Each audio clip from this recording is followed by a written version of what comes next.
everybody, and welcome back. This is Agatha, and I am working on a really important series, which is a 4-part series that addresses the fundamentals of movement, which I teach a lot in the Pilates classes. It's the foundational exercises of Pilates, but the more I teach it, the more I realize it's a baseline of how to move correctly in any movement modality, but how to stay safe and avoid injuries in your joints. So stick with me, you're gonna learn some really cool stuff.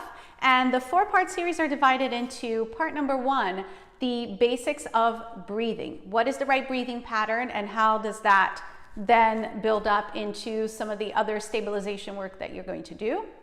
Part number 2, we'll be talking about how to connect your core correctly. Part number 3, how to stabilize your shoulders. Part number 4, pelvic stability. All so important, and parts of your body that get injured regularly. My motto, stability before mobility.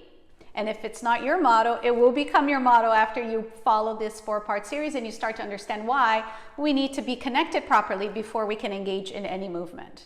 So your challenge is going to be to try these as often as you can, make it a regular part of your practice, and just begin to see what it does for you and how it changes the way you're moving, how you're moving in other exercise classes. It doesn't just have to be in Pilates and yoga.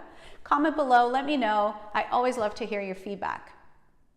I hope you find this series informative. If you do and you like it, hit the like button below. Don't forget to subscribe and hit that little bell. And if you know anyone that could benefit from these exercises, consider passing this along and sharing it with them. Thanks so much. Have fun.